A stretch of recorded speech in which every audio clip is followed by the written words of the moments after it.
Geography is one of those subjects that sounds straightforward until you actually start looking at the details.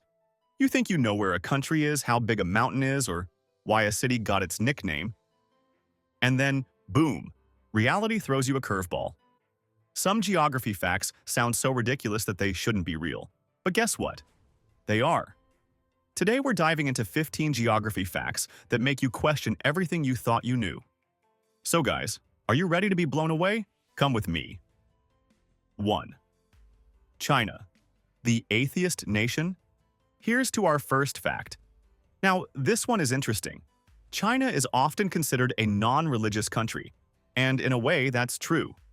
Around 52% of its population identifies as atheist, which is one of the highest rates in the world. But calling China a purely atheist country is an oversimplification. Why? Because while many people don't officially follow a religion, traditional beliefs like Confucianism, Taoism, and Buddhism still shape Chinese culture in major ways. Not to mention, China has millions of practicing Christians and Muslims. The government may promote secularism, but religion isn't exactly absent. So while the numbers lean toward atheism, China's spiritual side is still very much alive. 2. Alaska, the most eastern and western state. Okay, wrap your head around this. Alaska is both the most western and the most eastern state in the US. Sounds impossible, right? The Aleutian Islands, which stretch far out into the Pacific, actually cross the 180th meridian, the invisible line that separates the eastern and western hemispheres.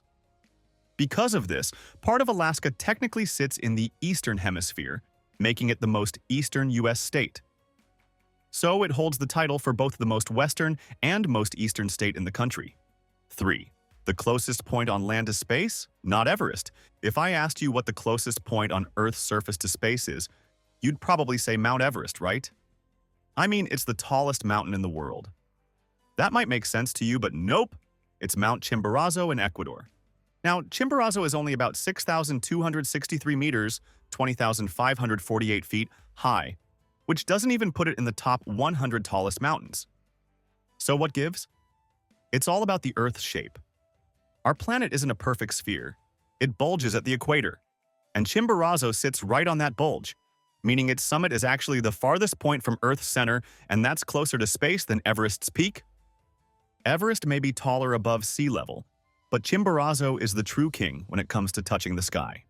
4. Samsung, the backbone of South Korea's economy. You might have never heard about this one. We all know Samsung makes smartphones, TVs, and other cool gadgets.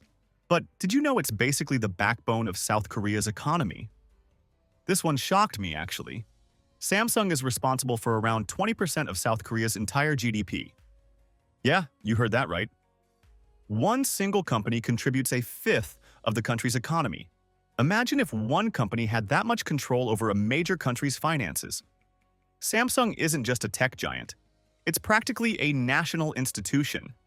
It runs everything from insurance to shipbuilding, and without it, South Korea's economy would look completely different. 5. Greenland versus Iceland. Who's got more trees? Alright, if I asked you which has more forests, Greenland or Iceland, what would you say? Greenland is massive, while Iceland sounds like it should be, well, icy. So, you'd think Greenland wins, right? Nope. Despite being 21 times larger than Iceland, Greenland has almost no forests at all. Iceland, on the other hand, actually has some tree cover, though not much thanks to centuries of deforestation. In fact, only about 0.1% of Greenland is covered in trees, making it one of the least forested places on Earth. So, despite being a giant landmass, Greenland is mostly a rocky, icy desert, while Little Iceland actually has more trees. 6. Papua New Guinea is named after an African region. Now this one's weird. Papua New Guinea is over 14,000 kilometers, 8,700 miles, away from Africa. So why is it named after Guinea? What's the connection? Turns out, back in the 1500s, Spanish explorer Inigo Ortiz de Retes landed in the region and noticed that the local people looked similar to the people of Guinea in West Africa. So he named it New Guinea, even though it had nothing to do with the original Guinea. It's pretty bizarre that a name given centuries ago based on a random observation stuck around, but here we are. Geography is weird like that. 7. The country with the largest exclusive economic zone, Seattle EEZ. Here's a fun geography term for you. Exclusive Economic Zone, or EEZ. It refers to the ocean area surrounding a country where they control things like fishing, drilling, and resource extraction. And guess which country has the biggest EEZ? It's France. Yeah, not the US. Or Russia, France. How? Because France has overseas territories all over the world, from the Pacific to the Caribbean to the Indian Ocean. When you add up all that extra ocean territory, France's EEZ covers around 11 million square kilometers, 4.2 million square miles. That's nearly twice the size of mainland France itself. So while France might not be the biggest country by land, it dominates when it comes to ocean control. 8. Chicago, the Windy City, has nothing to do with the wind. Alright, let's talk about one of the most misleading city nicknames out there. Chicago is called the Windy City, but not because of the weather. Sure, Chicago is breezy thanks to Lake Michigan, but that's not why it got the name. Instead, it dates back to the late 1800s, when Chicago's politicians were known for being full of hot air. Their long-winded speeches and empty promises annoyed journalists so much that they nicknamed Chicago the Windy City, as in full of windbag politicians. Of course, the city is actually pretty windy too, but the nickname? That's all about politics, not the weather. 9. Lake Baikal holds 20% of the world's unfrozen fresh water. Now, if I asked you where most of the world's fresh water is, you'd probably think of places like the Amazon rainforest, the Great Lakes, or maybe the glaciers of Antarctica. But here's something crazy. One single lake in Russia holds about 20% of all the unfrozen freshwater on Earth, and that's undoubtedly Lake Baikal.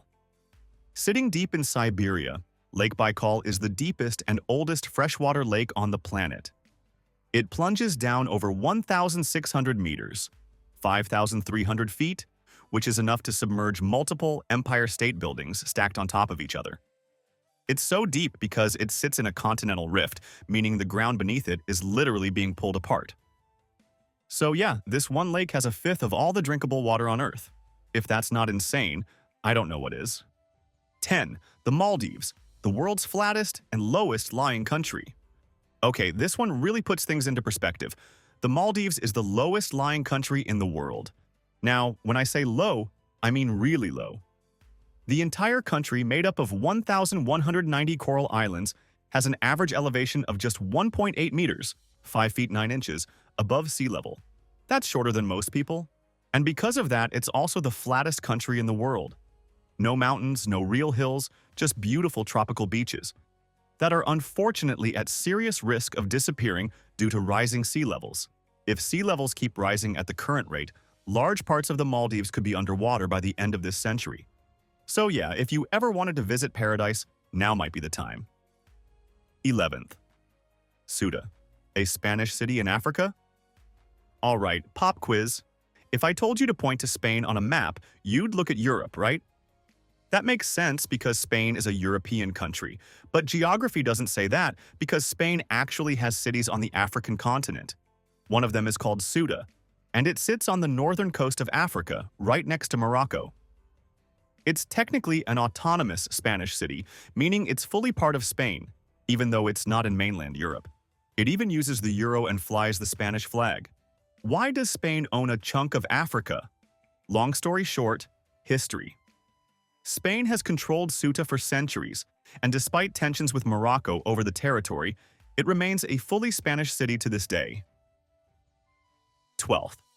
San Marino, the tiny country you probably forgot exists. We've talked about weird geographical facts, but now let's talk about one of the smallest countries in the world, San Marino. Tucked away inside Italy, this tiny republic is only 61 square kilometers, 24 square miles in size. That's smaller than some cities, and with a population of around 34,000 people, San Marino has fewer residents than a single neighborhood in New York City. But despite its tiny size, San Marino is one of the oldest republics in the world, dating back to 301 AD. It has survived wars, invasions, and the unification of Italy, all while staying completely independent. So yeah, it may be small, but it's got one of the most impressive survival stories in history. 13. Australia has more camels than Egypt. If I say the word camel, what country comes to mind? Egypt? Saudi Arabia? Maybe Morocco? Well, guess what? Australia has more camels than Egypt. Yeah, this one blew my mind too. Australia has an estimated 300,000 to 1 million wild camels roaming freely across its vast desert regions. Meanwhile, Egypt, that's one of the most famous camel-associated countries, has far fewer. How did camels even end up in Australia? In the 1800s, British settlers imported camels to help with desert travel and transportation. But when modern vehicles replaced them, these camels were released into the wild, where they thrived. Now, Australia's camel population is so big that the government actually exports camels to the Middle East. Imagine that. Camels being sent from Australia to the countries we usually associate them with. Geography is wild. 14. North Korea and Norway are technically neighbors. North Korea and Norway seem like they're half a world apart, right? One's in East Asia, the other's in Northern Europe. There must be dozens of countries between them, but no.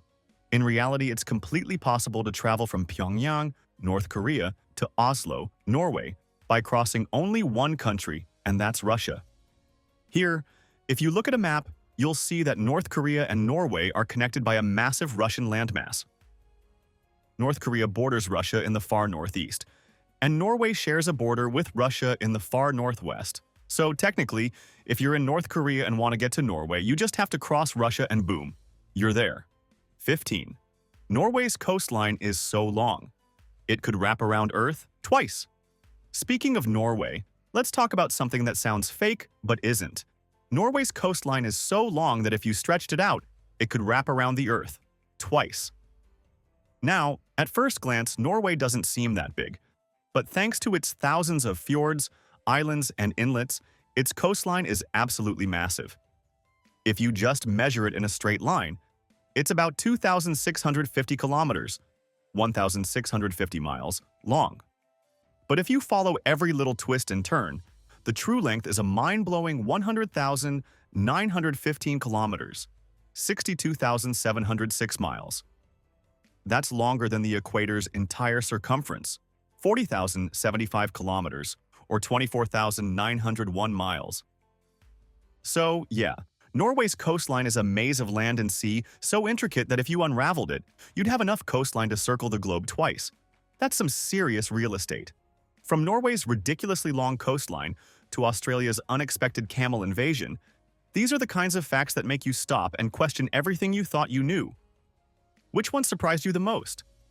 Did you already know any of these? Or did one completely blow your mind? Let me know. I'd love to hear what you think. And hey, if you enjoyed this deep dive into bizarre geography, there's plenty more where that came from. The world is full of crazy, unexpected facts just waiting to be uncovered. Until next time, keep exploring, stay curious, and never stop questioning what you think you know about this wild planet of ours.